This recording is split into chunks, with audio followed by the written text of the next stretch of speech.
எப்படி இருக்குது ஸ்வீட்டு? சூப்பராக இருக்கும். நல்லா இருக்கா?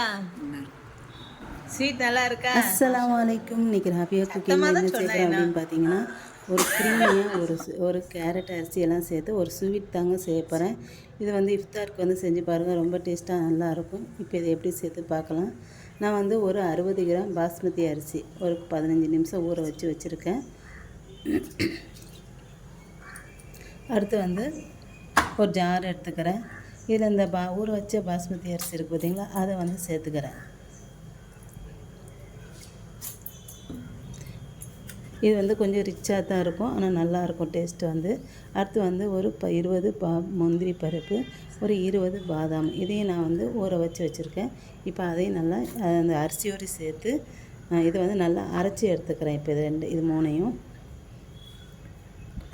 கொஞ்சம் தண்ணி ஊற்றி அரைச்சிக்காங்க. ஃபஸ்ட்டு திரிச்சுக்கோங்க, திரிச்சிட்டு அதுக்கப்புறம் தண்ணி ஊற்றி அரைச்சிக்கணும். இந்த பாருங்கள், இந்த மாதிரி தான் நான் அரைச்சி எடுத்து வச்சுருக்கேன். இப்போ இது எல்லாத்தையும் எப்படி செய்கிறது அப்படின்னு சொல்லிட்டு பார்க்கலாம். அடுத்து வந்து ஒரு பேன் வச்சுருக்கேன். இதில் வந்து ஒரு 50 கிராம் பாசிப்பருப்பு இது சேர்த்துட்டு இதை வந்து நல்லா செவக்க வறுத்துக்கணும். கொஞ்சம் கலர் சேஞ்ச் ஆகிற வரைக்கும் இதை வந்து வறுத்து எடுத்துக்கோங்க.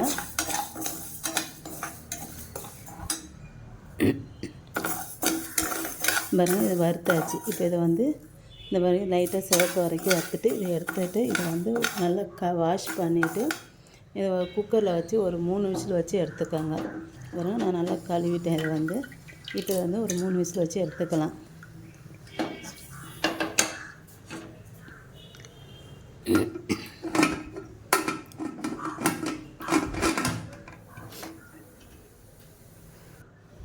பாருங்கள், இப்போ இதை வேக வச்சு எடுத்து வச்சிட்டேன். அடுத்து வந்து என்ன செய்து பார்க்கலாம். நான் ஒரு பேன் வச்சுருக்கேன். இதில் வந்து ஒரு ஸ்பூன் எண்ணெய் வந்து நெய் வந்து ஊற்றிக்கிறேன். நெய் ஊற்றிட்டு நெய் காஞ்சதுக்கப்புறம் இதில் ஒரு 150 கிராம் கேரட்டு இதை வந்து நான் துருவி வச்சுருக்கேன். துருவிட்டு லைட்டாக மிக்சியில் அடிச்சுட்டு வச்சுருக்கேன். அதை வந்து அரைச்சிடக்கூடாது. இந்த மாதிரி நல்லா துருவி வச்சுக்கோங்க. 150 கேரட்டு எடுத்துக்கோங்க. இதை நெய்யில் வந்து ஒரு 2 நிமிஷம் நெய்யில் வந்து நல்லா வதக்கிக்கணும். இதை வந்து வீடியோ ஸ்கிப் பண்ணாமல் பாருங்கள். இப்போ இதை நல்லா வதக்கியாச்சு. இப்போ இதில் வந்து ஒரு 200 பேக்கெட் பால், அதாவது நான் வந்து ஆரோக்கிய பால் வந்து ஊற்றிக்கிறேன். ஒரு 200 கிராம் ஊற்றிக்கோங்க. இது ஊற்றினதுக்கப்புறம் இது வந்து நல்லா கொதித்து வேகணும். இந்த கேரட் வந்து நல்லா கொதித்து வெந்ததுக்கப்புறம் இதில் வந்து நல்லா வெந்துருச்சு. இப்போ இதில் நான் வந்து அரைச்சி வச்சுருக்கேன் பார்த்தீங்களா, அந்த பாதாமும் அந்த முந்திரி அரிசி அதை வந்து நான் இதில் வந்து சேர்த்துக்கிறேன். இதை சேர்த்துட்டு இதில் கொஞ்சமாக நான் தண்ணி வந்து ஊற்றிக்கிறேன். இப்போது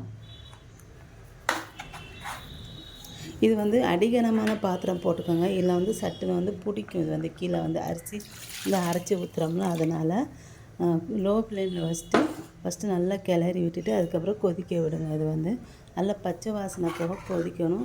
இது வந்து கெட்டி விழும். டக்குன்னு ஊற்றுனதுக்கப்புறம் பார்த்திங்களா, அது கெட்டி விழுது பார்த்திங்களா, அதெல்லாம் நல்லா உடச்சி விட்டு கரைச்சி விட்டுக்காங்க. இப்போ இது வந்து நல்லா கொதிச்சதுக்கப்புறம் இதில் ஒரு 1/4 கிலோ சர்க்கரை வந்து சேர்த்துக்காங்க. நான் வந்து 1/4 கிலோ சர்க்கரை சேர்த்துக்கிறேன். சேர்த்துட்டு இது நல்லா சேர்த்து நல்லா பச்சை வாசனை போக நல்லா கொதிக்கணும்.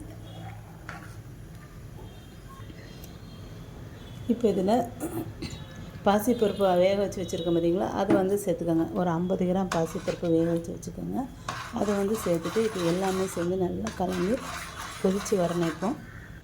இப்போ அடுத்து கொதிச்சதுக்கப்புறம் இதில் ஒரு 4-5 ஏலக்காய் வந்து பொடி பண்ணி இதில் வந்து சேர்த்துக்கிறேன். இதில் மில்க் மேட் கூட சேர்த்துக்கலாம், ஆனால் இது மில்க் மேட் எல்லாமே நல்லா டேஸ்ட்டாக இருக்கும். உங்களுக்கு கூடுதல் ருசி வேணும்னா மில்க் மேட் வந்து சேர்த்துக்கோங்க. சர்க்கரையை வந்து ஒரு 50 கிராம் குறைச்சிட்டு மில்க் மேட் சேர்த்துக்கோங்க. கடைசியாக வந்து நான் வந்து ஒரு 200 கிராம் இதில் தேங்காய் பால் வந்து ஊற்றிக்கிறேன். ஃபஸ்ட்டு வந்து பேக்கெட் பால் ஊற்றணும். கடைசியாட்டு நல்லா கொதிச்சு எல்லாம் ரெடி ஆனதுக்கப்புறம் இதில் 200 கிராம் தேங்காய் பால் வந்து ஊற்றிக்கோங்க. அவ்வளோதாங்க, குழம்பு வந்து ரெடி ஆகிடுச்சு. நல்லா க்ரீமியாக நல்லா டேஸ்ட்டாக ரொம்பவே நல்லாயிருக்கும். கண்டிப்பாக நீங்களும் ட்ரை பண்ணி பாருங்கள். கடைசியாக நான் வந்து கொஞ்சமாக இது வந்து ஆப்ஷனல் தான், என்கிட்ட இருந்துச்சுங்கிறதுனால லைட்டாக போட்டுக்கிட்டேன் குங்குமப்பூ வந்து. நீங்கள் வந்து குங்குமப்பூலாம் சேர்க்கணும் அப்படின்ட்டு இல்லை, பாதாமும் லாஸ்ட்டில் சேர்க்கணுங்கிறது இல்லை.